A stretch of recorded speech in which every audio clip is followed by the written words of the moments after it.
Hello, welcome again to Kingdom Missions International School of Ministries Bible Study Series. Today we are continuing on the life of Joseph as we continue to take principles out of the life of Joseph. And since we last met, we have put together a Bible study series on the life of Joseph and how his dream came alive because he believed what God had showed him. We will drop that link for that Bible study series in the description below, so you'll see it at the end of this live. However, we're going to be looking at why it is important to dream and to keep that dream alive. So I want to dub the next 6 sessions, Keeping the Dream Alive. Keeping the Dream Alive, a guide to stay inspired and pursue your personal passions. Why dream matters. The importance of persistence and overcoming self-doubt will be some of the things that we will talk about today. Handling setbacks with grace is an art. Not many people can manage setback.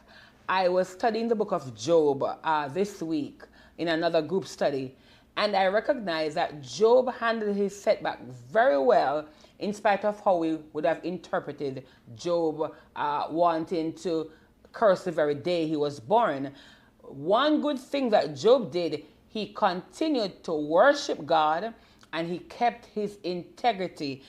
Over and over, we see the scriptures telling us he was a man who was upright and a man who kept his integrity.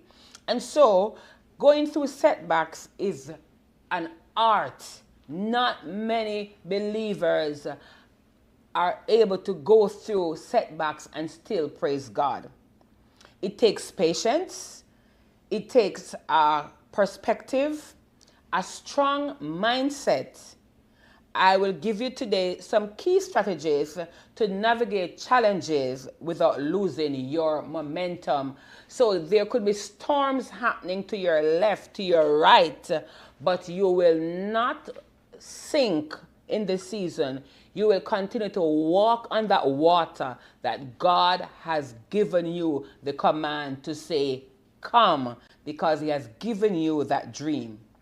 When you are going through tough times, reframe your situation. Instead of viewing your setbacks as failures, try to see them as lessons, life lessons. Every roadblock, you can look at it as a comeback from a setback. Today, many churches are celebrating Pentecost Sunday, but it is more than just speaking in unknown tongues.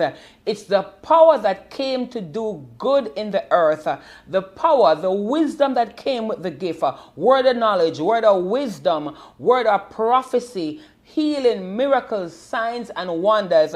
God gave a talking gift. He gave a speaking gift. All the people in the known city heard them spoke. So a speaking miracle was happening at the time of Pentecost, a season where the people were bringing in their first fruit to Jerusalem to say, God, thank you for what you have done for me over the last 70 or the last 49 weeks.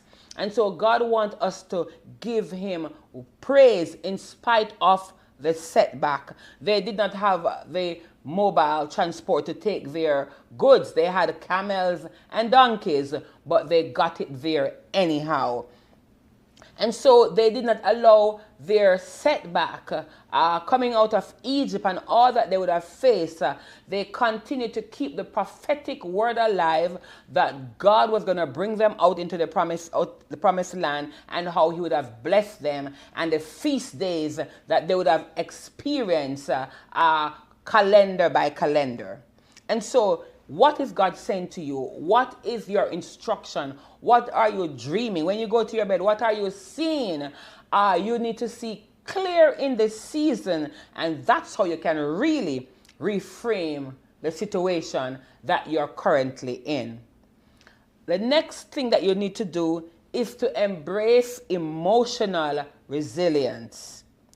It's natural to feel frustrated or disappointed, but allowing those emotions to consume you can be counterproductive.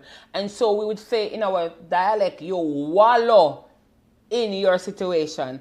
Instead of wallowing in that situation, you need to allow that situation to strengthen you for the next move.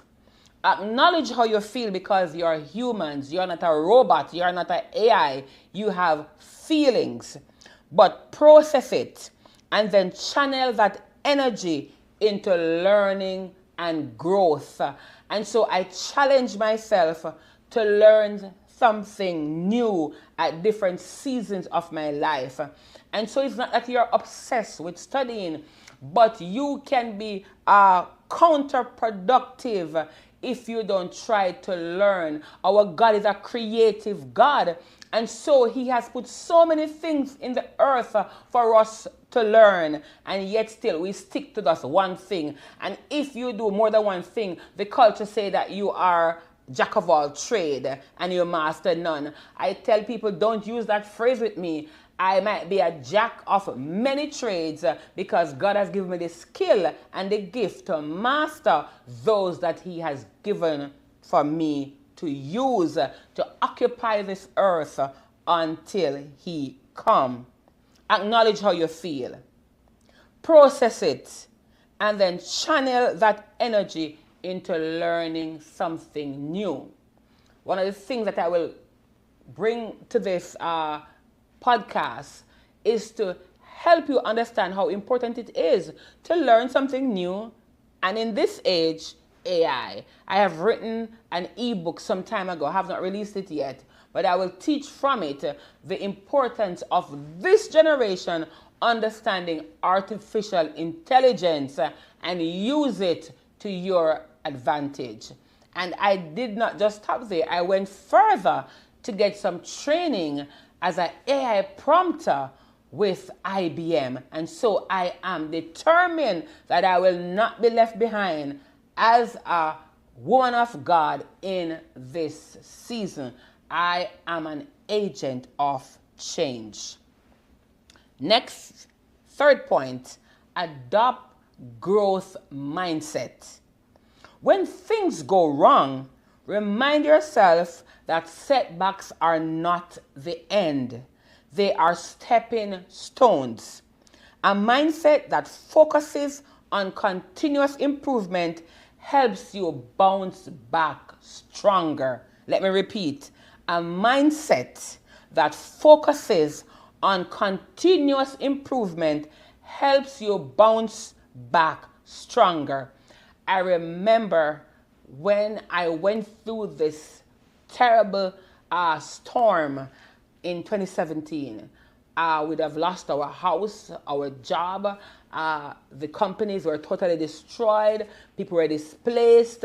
People were living in shelters. People's homes were ruined. Insurance company filed bankruptcy. And it was one trial after the next. But I remember one thing that I continued to do. I continued to study. I tell myself I'm going to study. So by the time I get outside of this cycle, I'll be more prepared for where I am going. And here I am today with many different certifications because I did not stop and allow the trials to keep me in a pity party and to feel as if the God I serve has failed me. 4, seek perspective. Talk to mentors, friends, or even journal your thoughts. Outside perspectives can help you see the setback in a different light and reveal solutions you might not have considered. And so for me, I have found mentors, even younger than myself, who I would often open to and to share exactly how I was feeling at the time. For me, my community know that I am never afraid to share how I feel. And when I say my community, in this current age, it means that it could be your Zoom family, it could be your Clubhouse family, It could be wherever you meet in the social space, your Instagram family, your Facebook family, your TikTok family. That's your community. And so we see that technology is using what we're used to in our own modern or former culture, where we're from the community of X, but now it's the community online. And so we are able to find different people who can share with us from a different viewpoint. And so you can say, I am seeing clearer now that what I went through, it did not come to break me and to cause me to feel that I have lost it all, but it came to strengthen me. And also for persons who have gone through what you are currently going through, they are sometimes the best advisors for you to follow. The next thing is to adjust your approach, not your dream. Adjust your approach, not your dream. Sometimes a roadblock simply signals that you need new strategy. Instead of giving up on your dream, find a different path and move forward. Reroute, but you're heading to the dream. Reroute, but you are heading to the dream. And so sometimes we see even in the life of the children of Israel, they were heading to the promised land, but they stopped about 40 different places before they reached where they were going. And so I encourage you, don't give up on the dream. Sometimes you just need new strategies. Sometimes you need to share it with persons who can help you to interpret it, because you can share the dream in the wrong crowd and that dream goes to burial.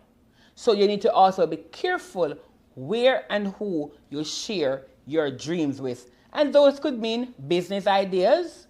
Those could mean further studies, acquisitions, different things. But you shared it, somebody ran with it, somebody stole the idea, somebody went and registered it as their own, and then you are left in a bitter place. So you need to choose your approach wisely. Don't change your dreams, just the approach. Next, practice self-compassion. Be kind to yourself. Too often, we are our own worst critics. Treat yourself with the same understanding and encouragement that you would offer someone else that is going through what you're going through. And the last thing for this section is stay inspired. Revisit your why, your dream for pursuing your goal. Keep that passion alive, and it will help you move past your setbacks with a renewed sense of determination. When setbacks arise, remind yourself every great successful story involves moments of struggles. You are not alone, and each challenge is just another chapter in your journey. I want to say to you today that remember, as you go through the different challenges, remember, setbacks are for your comebacks. Dream again. Reframe your situation. Embrace emotional resilience. Adopt growth mindset. Seek perspective. Adjust your approach, not your dream. Practice self-compassion and stay inspired. Thank you today for joining this podcast. I am your host, Stephanie Turnbull. God bless you.